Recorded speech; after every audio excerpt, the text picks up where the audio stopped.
Hello, and welcome back to Dracula, but in Baltimore, and a fish tank. We are joining Jonathan Harker's diary. He is trapped in a castle, held prisoner by what seems to be some type of monster. This entry is dated 30 June morning. These may be the last words I ever write in this diary. I slept till just before the dawn, and when I woke up, threw myself on my knees, for I determined that if death came, he should find me ready. At last I felt that subtle change in the air and knew that the morning had come. Then came the welcome cockcrow, and I felt that I was safe.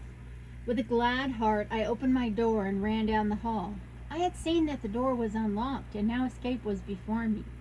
With hands that trembled with eagerness, I unhooked the chains and drew back the massive bolts. But the door would not move. Despair seized me. I pulled and pulled at the door and shook it till, massive as it was, it rattled in its casement. I could see the bolt shot. It had been locked after I left the Count. Then a wild desire took me to obtain that key at any risk, and I determined then and there to scale the wall again and gain the Count's room.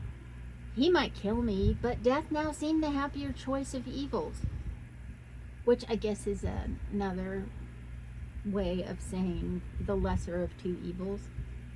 Without a pause, I rushed up to the east window and scrambled down the wall, as before, into the Count's room. It was empty, but that was as I expected. I could not see a key anywhere, but the heap of gold remained. I went through the door in the corner and down the winding stair and along the dark passage to the old chapel. I knew now well enough where to find the monster I sought. The great box was in the same place, close against the wall, but the lid was laid on it. Not fastened down, but with the nails ready in their places to be hammered home. I knew I must search the body for the key, so I raised the lid and laid it back against the wall. And then I saw something which filled my very soul with horror. There lay the Count, but looking as if his youth had been half renewed, for the white hair and mustache were changed to dark iron gray. The cheeks were fuller, and the white skin seemed ruby red underneath. The mouth was redder than ever, for on the lips were gouts of fresh blood which trickled from the corners of the mouth and ran over the chin and neck. Even the deep, burning eyes seemed set against swollen flesh, for the lids and pouches underneath were bloated. It seemed as if the whole awful creature were simply gorged with blood. He lay like a filthy leech, exhausted with his repletion. I shuddered as I bent over to touch him, and every sense in me revolted at the contact. But I had to search, or I was lost. The coming night might see my own body a banquet in a similar way to those horrid three. I felt all over the body, but no sign could I find of the key. Then I stopped and looked at the Count. There was a mocking smile on the bloated face which seemed to drive me mad. This was the being I was helping to transfer to London, where perhaps for centuries to come he might, amongst its teeming millions, satiate his lust for blood and create a new and ever-widening circle of semi-demons to batten on the helpless. The very thought drove me mad. A terrible desire came upon me to rid the world of such a monster. There was no lethal weapon at hand, but I seized a shovel which the workmen had been using to fill the cases, and lifting it high, struck with the edge downward at the hateful face.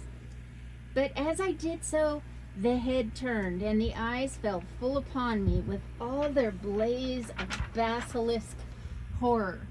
The sight seemed to paralyze me, and the shovel turned in my hand and glanced from the face, merely making a deep gash above the forehead.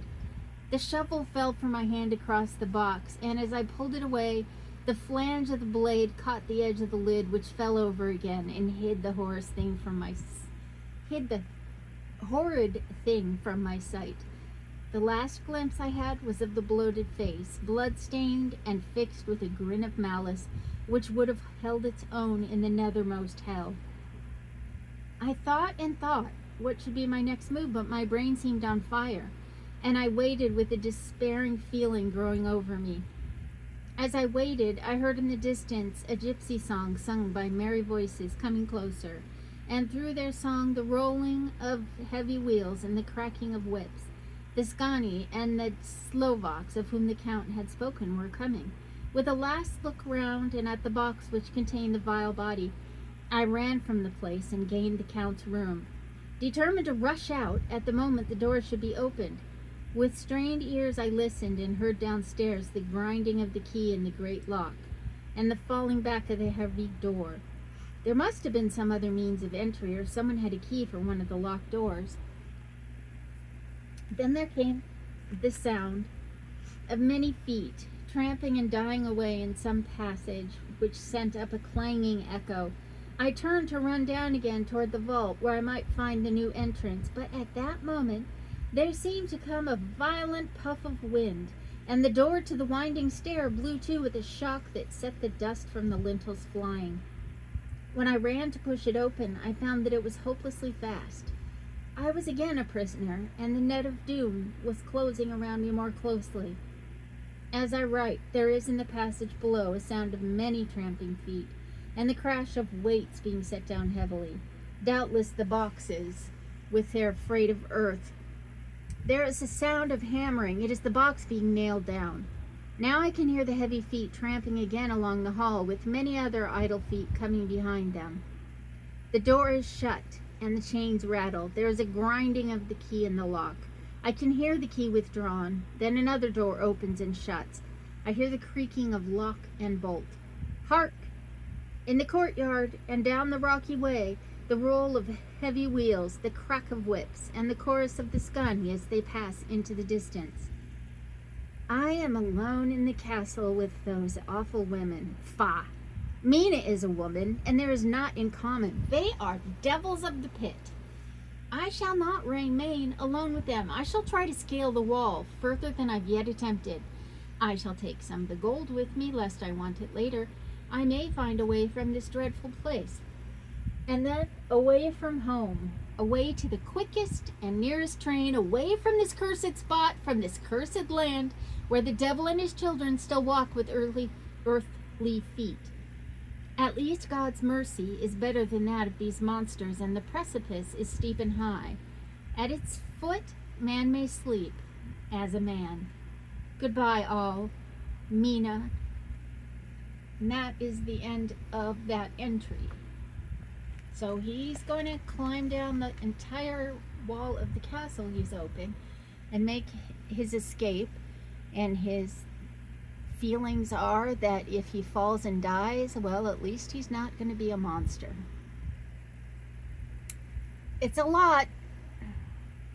Thank you so much for joining me, and I hope to see you next time.